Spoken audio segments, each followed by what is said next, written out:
I'm going to sit 15 feet away from you guys. I don't want to be close to you. What did you think of the movie? I think they liked it. I think we're okay. So, you know, when people say, like, yeah, you do great interviews, like the hardest interview to do is somebody you've known for a long time, because we've done this once or twice or 30 times, but it's wonderful. So, I've asked you, you love the movie. Colin, what do you think of this? I really, really enjoyed it, but I must admit, it's a very emotional ride if it's about you. You know, Sure. There's 60 odd years of my life up there that's been wonderfully told by Robert, but that's 60 years. Thank you guys. Thank you very much. That 60 years is condensed into an hour and a half, and so it is a very emotional ride to watch it. But in the end, most enjoyable. What he's done, I just say this because we were a little bit worried there wasn't enough old film. We're so old. People used to sketch us. They didn't take pictures of us. And there's very little film of the zombies from the 60s. And I didn't know what it is. There's stereopticons of him and Rod. If there's a movie, Otto Premiger's Bunny Lake is Missing, and there's a band on the telly in the pub. Yes. There it is. I mean, it goes back. So same thing to Rob, our director, our music director, Rob Schwartzman. Yeah, why did you decide to do this? To make the movie? Yeah. Well, because I love the band so much, and I started off in music. I started a band in high school, and Rooney is the band. And I became a full-time musician. But I always loved movies. I wanted to make movies, and then along the way, I kind of got to pursue a life of making movies as well as making music.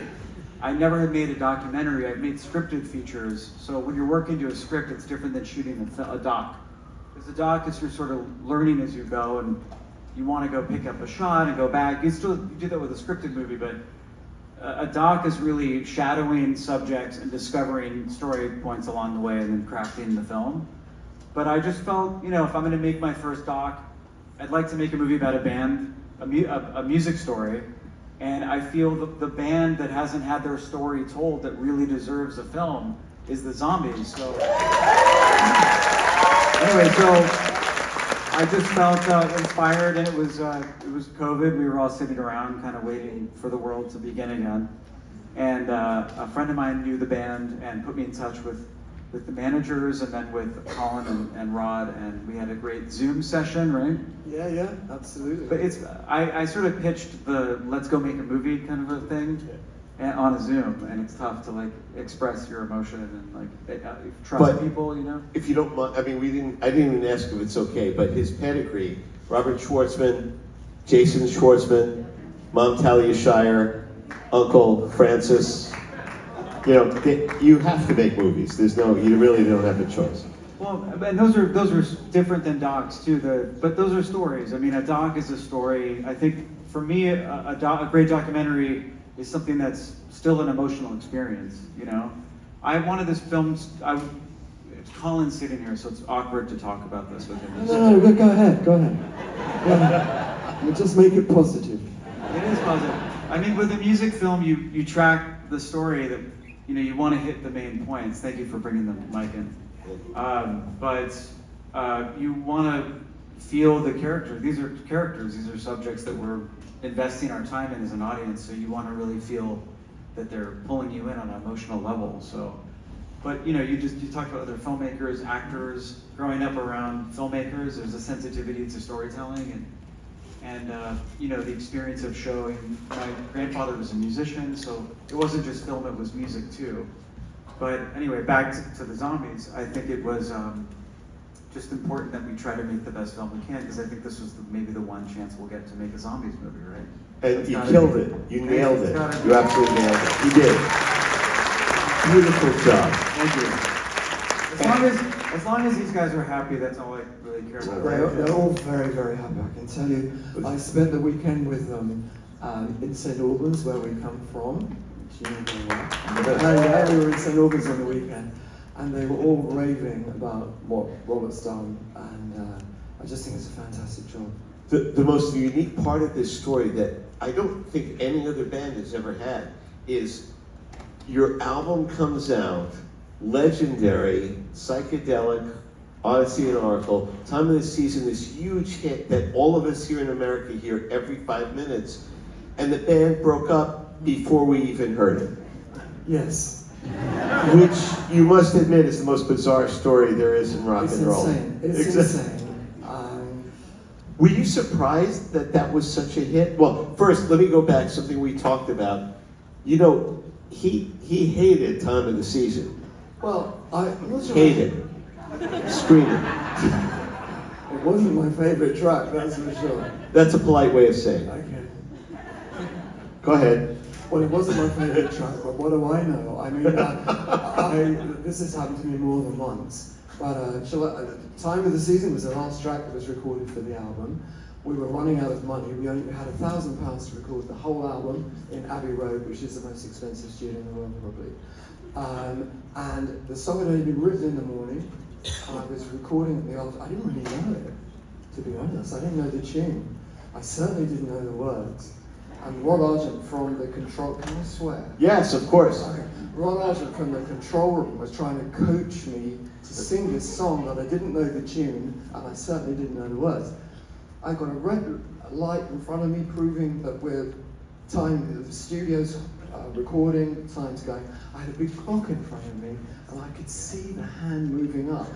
We were going to run out of time, and I'm panicking. And Rod's saying, no, that phrase is on the beat. That phrase is pushed, and the language was getting worse and worse. I'll cut out the middle bit. So it comes, excuse me, those of a sensitive disposition, please don't listen. So I said to Rod, for fuck's sake, if you know it so fucking well, you come in here and you sing it. And he said, you're the fucking lead singer, you stand there till you get it fucking right. And at the same time, we're singing, it's the time of the season for loving. Sing it on the beat! Priceless. It's priceless. This journey of a band that broke up and getting back together, and something that Colin explained, that the first shows when you reconnect with Rod, and it might do it, if I'm remembering correctly, you said, okay, we'll do some shows, but I don't want to make like a big reunion and a tour. I don't want to do this. Is that correct? Well, it's the other way around, actually. It was Rod. I had a keyboard player that kept disappearing. If anybody said to him, I would love you to do a show in a little coffee bar 500 miles away, but I want you to play your songs, he was off like a rocket. Your songs was the thing. And I kept turning up at gigs without a keyboard player. And I thought, I am going to have a heart attack if this keeps going. So I phoned Rod and I begged. I said, Rod, I've got 6 dates left. Would you possibly, he's a very successful producer at the time, and I said, would you possibly come out and play 6 dates? And he said, well, I'll do the 6 dates, but I don't want to do any more.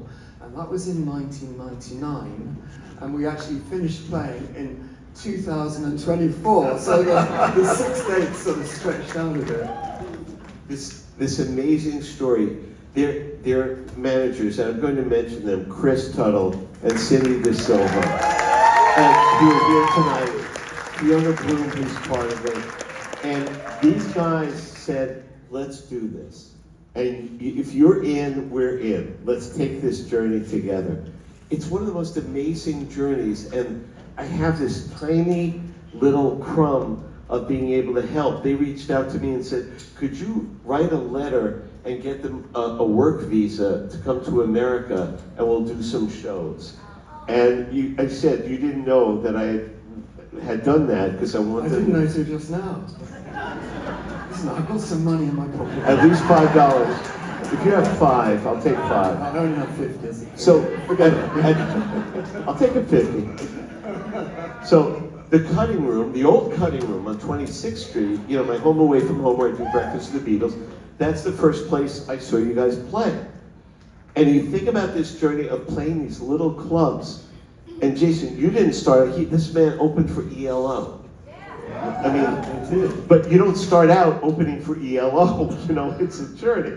Yeah, well, no, what was really cool was last year Rooney did ELO's farewell tour, and anyone was at MSG. It was awesome. But that tour happened after the film was already made, really, we were finishing it. But what was really cool was in the film, you know, Colin's first solo tour was opening for ELO on their first tour ever. So it's so weird that, like, working together then doing ELO's farewell tour. The serendipity of it is insane. So bizarre, yeah, anyway. But the universe. It's a journey that, you know, it starts at the cutting room, and then, like in a movie, we do, you know, a wipe, and here we are in the Barclays Center at the Rock and Roll Hall of Fame, as the Zombies are inducted into the Rock Hall of Fame. And you were there. Yes. Because I spent some time on your table. Yes, it was just, all of us were just so thrilled because you're the nicest, kindest, most talented people any of us in the business have ever worked with. And I'm speaking for all of us. My friend Tom Cuddy is here from My Heart, and musicians, the legendary jazz drummer Danny Gottlieb is here. Clifford Carter, amazing musician, keyboard player, James Taylor, all the jazz things. We worship the Zombies. That night when you're there, Barclays, getting this thing, did it all did this whole journey like kind of live in your head? Well, I think in a way it does, doesn't it? But I mean, it was just the most wonderful celebration for everyone who was there.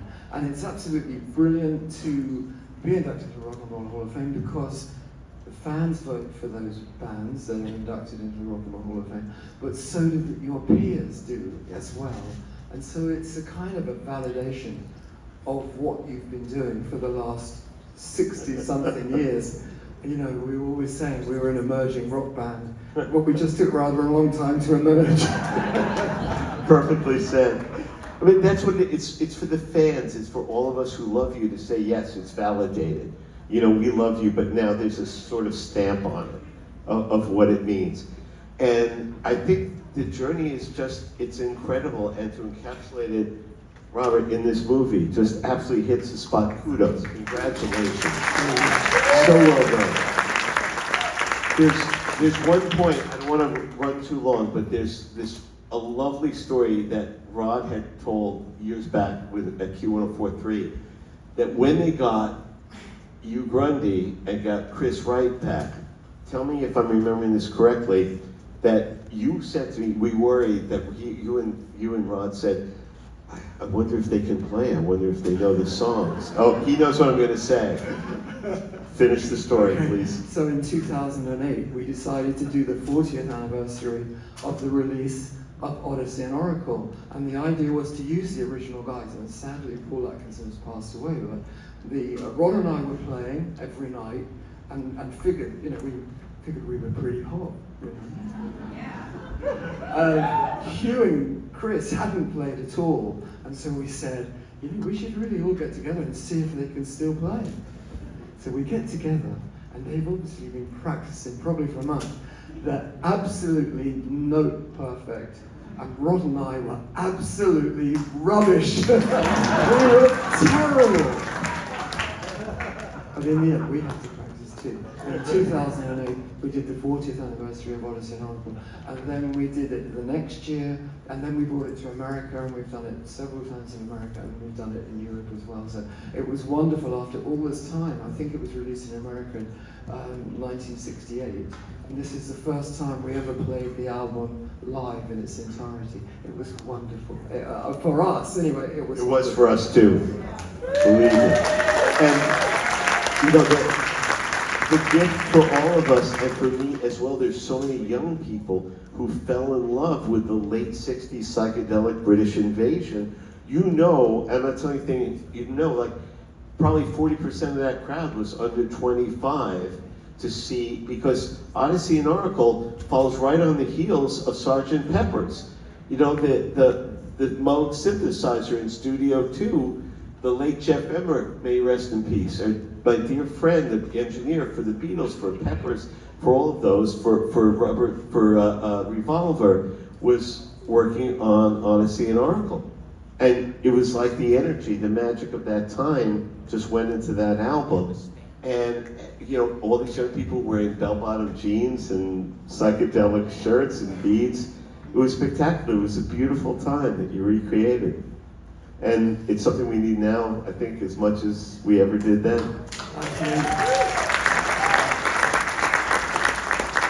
So, all right, I know I could go on forever, but so Colin, what's next for you? What's coming up? Well, Robert and I are going to tour all over the country, and we're going to play the film. And Robert will explain about the film, how it was made, and he obviously understands it in much more depth than I do. And then we're going to come up and play some tunes, and I just think we're going to have a wonderful time in the next 2 weeks, going all over the states, California, Chicago, Detroit, Washington, all over the place. You know, I never asked you this before. I never asked them. Is there a difference between like the UK and an American audience? There is. Yes. Really? American audiences are much more enthusiastic. I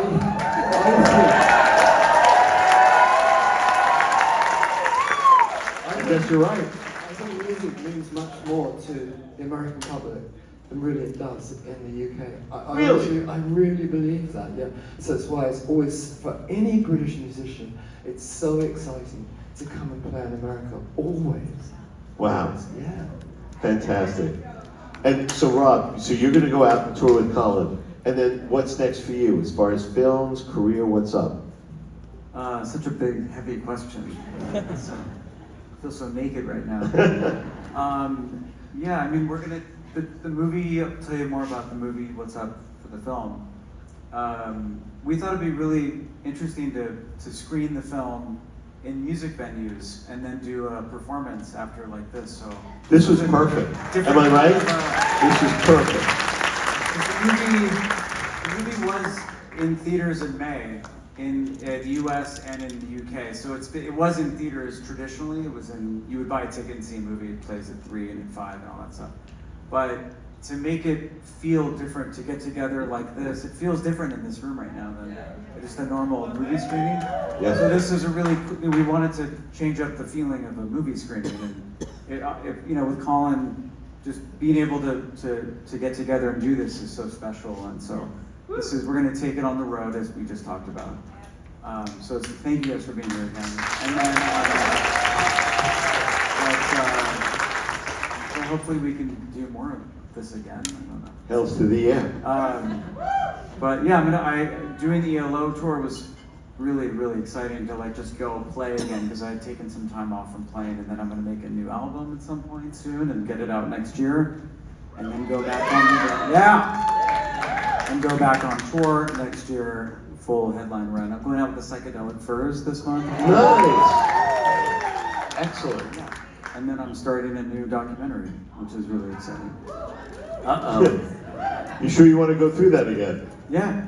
Excellent. I love it. It's great. Making movies, you know, for me, making movies and making albums, they feel so similar. It's like you find something you really love. Ron was very inspiring making this movie because he always said, "Do it for real." That was like, he kept saying that a lot. That was his line of inspiration. But for all the artists here, you know, do it for real could mean you could interpret that as your own thing. But for me, it was, if you're gonna do something, do it with everything you have, and do the things you really love to do. So if you're gonna make a movie or make an album, do the ones you really wanna do that inspire you. So yeah, I love making movies, I love making albums, I love playing shows, and yeah, it's all connected, so. Keep on going. For Rod Argent, for Chris White, for you, Grundy, we love you guys, we wish you were here. Ladies and gentlemen, Robert Schwartzman. Thank you. I will add one more thing. The movie will be out everywhere on demand at the end of July on the 22nd. Nice! You just have to know so you can, spread the word and all that kind of stuff. So thank you guys very much. Absolutely. Robert Schwartzman, Colin Blunstone. Okay, keep going.